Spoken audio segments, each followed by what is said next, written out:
Welcome into the era of AI. Hello and welcome. In this lecture, I'd like to show you how you can use this tool for Pinterest. So without further ado, let's get right into it. I have these prompts, which I have shared with you that you can go and access. Now, in this time, I'm going to go ahead and just copy one of these prompts and use it. So this is supposedly a brand, a DIY brand. It's called Crafty Corner. I can change the name. You can change the name. You can change pretty much everything about it. Now, here, for the sake of the demonstration, you can switch the size to 9:16, which is pretty much the known size for Pinterest pins. And if I generate, it's going to start working on that. Now, you can change this entirely. So let's say this is about a taco, right? It's a taco brand. Let's just say it's called Taco Tuesday, whatever it's called, all right? Let's just give it a name. All right, so here the post type is DIY project. I'm going to say it's about a taco recipe, right? Taco recipe. We know that recipes are a big thing on Pinterest.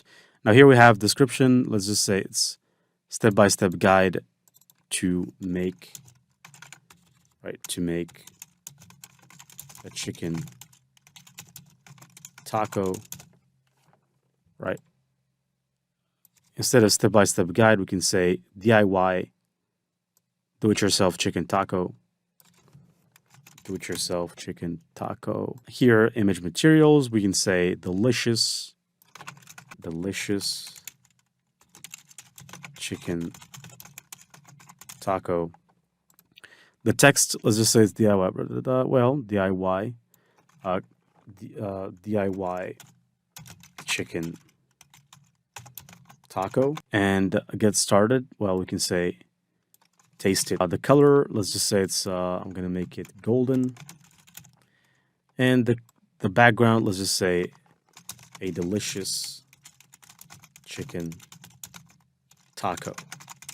And so here, if I click generate, it's gonna obviously go and generate, but at the same time, just have a look at this, right? So DIY rustic candle holder easy project, looks pretty amazing.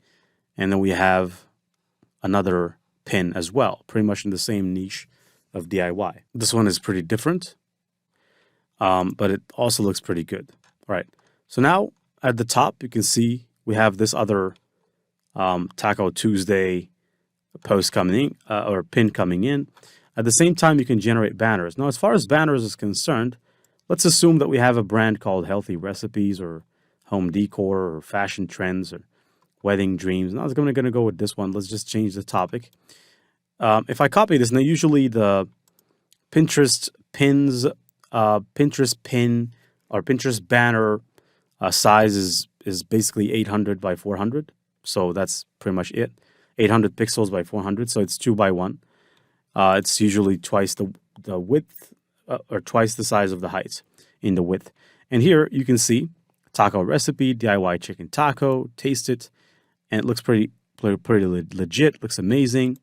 And if you put this on Pinterest, I believe you'll have a bunch of people that would like to know how this is done. I'm going to switch the size to TV size, which is 2 by 1 inches. That's the correct size for a Pinterest banner. And I'm just going to paste this in, right? I don't know what the result is going to be like, but I'm just going to paste it in. And it's going to ultimately go and generate these elements for me. So as you can see, it's currently working on it. All right, wedding dreams, prompts, design a banner for a wedding planning page, All right, so all we need to do is to wait a second right here. And as you can see, it has designed this. It's perfect. So if I can go ahead and click wedding dreams, planning your perfect day, and we have another one, wedding dreams, planning your perfect day. Looks amazing, at least to me. So that's pretty much it for this video.